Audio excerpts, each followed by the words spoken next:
All right, this is going to be a rear hub bearing on an all-wheel drive 2008 Ford Edge. Step one is get a jack up the back. I just jack it up on the bottom where the spring goes, works fine. You got 5 19 millimeter lug nuts. I had a wheel lock, so I got that off.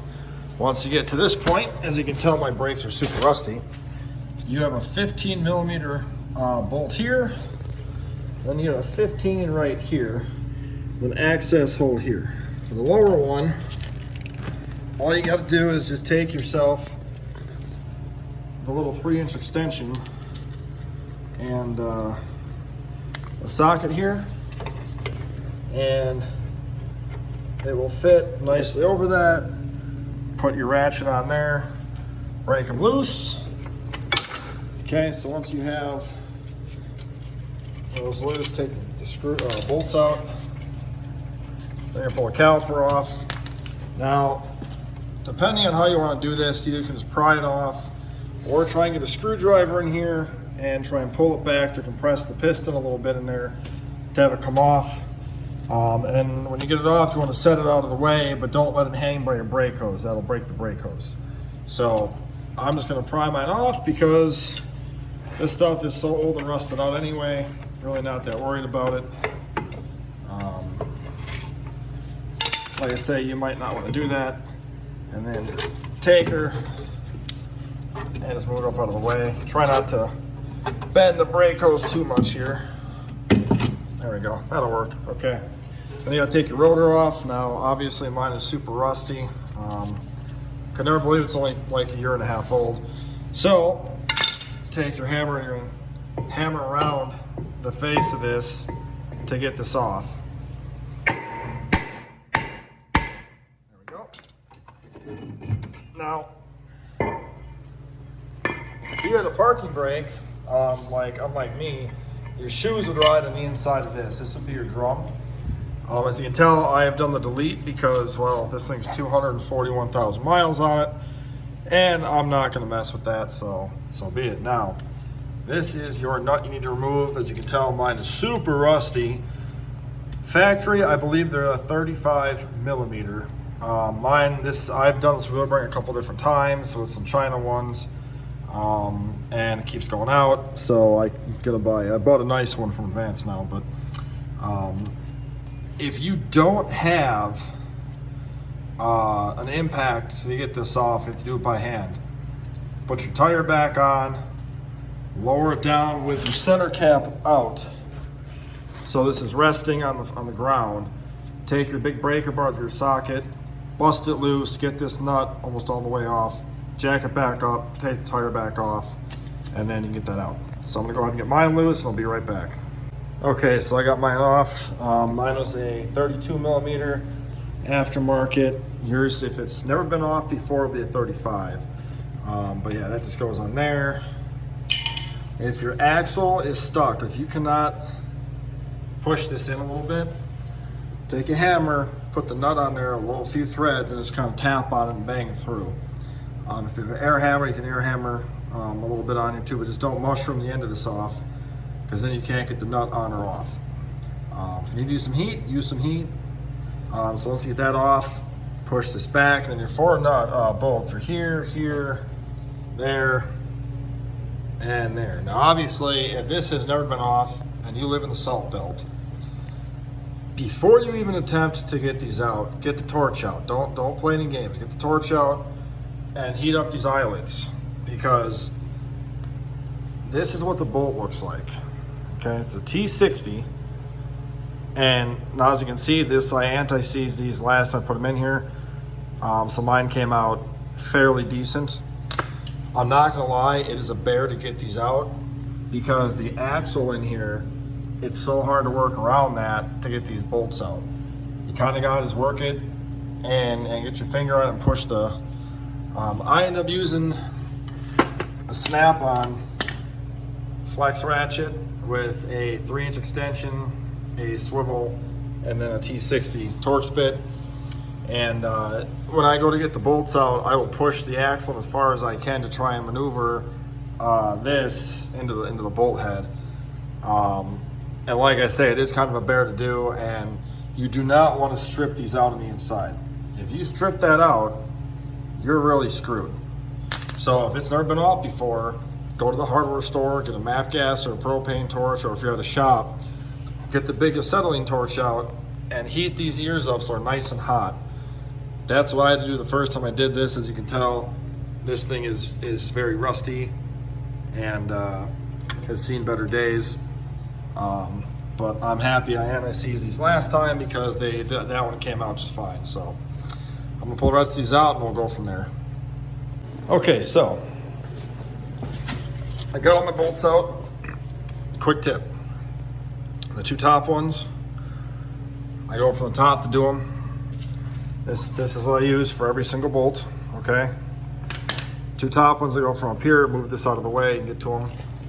This one here, you can finesse from back over here. This one though, I go from the bottom. Now, I don't know if you really can see it, but basically, you got this nice opening right here. I use that to get that lower guy out of the way. Okay, so now obviously this is nice and rusty. It's not gonna just come off because I live in Wisconsin. So you wanna try and just tap it out the best you can. This backing plate is going to be wanting to be attached to this. This will come off as a separate piece from this and from the spindle. So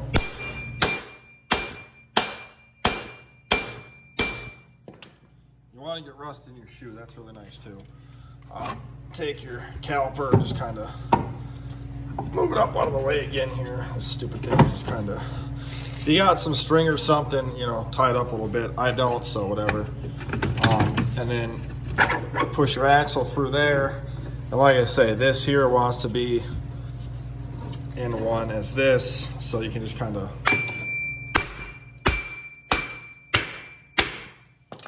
do a little tap and tap there.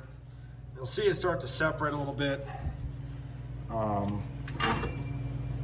Now, like I said, my parking brake is kind of, well, deleted. Hard to do with one hand, but you basically, you're going to tap the bearing out and just get it out. So I'm going to do that quick with two hands. I'll be right back. Okay, so basically, yeah, we're back. So this thing, even though I had anti-seized this when I put this in here last time too, and you all have rust and corrosion on there, and that will rust in there. See, your backing plate sits on this other backing plate, which sits right here, and then your bearing sits over it like so. At this point here, if you're like me and you have rust everywhere, you want to get the wire wheel out and get all this rust on this all cleaned up really nice. Get all rust on this cleaned up, and on the back all cleaned up nice. Get your new bearing out, make sure it's the same one as this. Mine, I can actually feel it in here. I can feel the resistance and the hobble, I guess you would call it, in here. So I'm gonna clean all this up, and then I'll show you put the new one on. It'll be on our way to being done. All right, so what I ended up doing, I had wire wheeled everything. I wire wheeled the axle. I wire wheeled this part on the inside and the outside. The inside right there all the way around, I wire wheeled. All the bolts I wire wheeled, and then this plate, I wire wheeled the front and the back of it. And then I also anti-seized everything. I was trying to show this on camera, but it was really hard to hold the camera and then get this whole thing. But basically what I do, before I put the bearing on there, I will lubricate everything really good. And before I put this plate on, I'll push the bolts in from the back so they stick out like studs. Put this over it, and now I'll put that on there. It's something I do. I found easier in the past doing it this way versus any other way. If you look at your bearing, you'll notice that the two bottom bolts are spaced out further. It's gonna go on just like this. Now, I can't do this and hold the camera at the same time, but basically what I'm just gonna try and do here is get it to where the studs will just kind of touch the back of this, and I'm gonna try and get them in there with just the extension here and get all four of them just started a couple threads, and then work them around until they're tight. make sure you don't hammer this on. If it's not wanting to go in nice and cleanly, you have corrosion or something or some bent metal in there, make sure your prep work is done correctly. Don't rush through it to make a quick dollar. Take your time and grind all the rust out of there and everything. Anti-seize are really nice. With this, you want to make sure you have the hose up to the top, or cable to the top, so if you take this off, you're not sure. This will go to the top on both sides, and that's about it. The other thing is it'll only go on one way because the bottom is spaced just like the bearing is. So I'm gonna bolt this on and we'll be right back. Okay, so once you have the fun task of getting those bolts tightened, which, pro tip too, if you push this in a little bit as you get the socket and stuff in there, it's a little bit easier to get it in there. Once you get those tightened, I personally anti-seize the face of that. I throw a little bit on that axle, and then you take your axle nut, just get it started a little bit. You don't want to tighten this down all the way right now. You can snug it up, but you got to tighten that down. I believe it's 240 foot-pounds.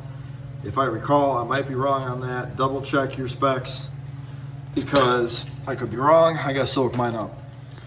Get your rotor. I grinded all the rust off the face. So I put the rotor back on.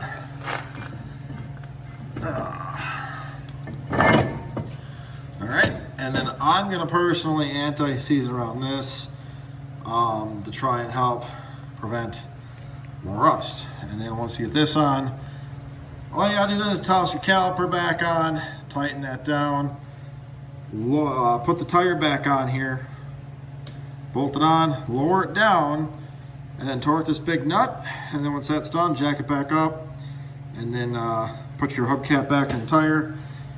And then make sure you torque your lug nuts to 100 foot-pounds when you lower the car down.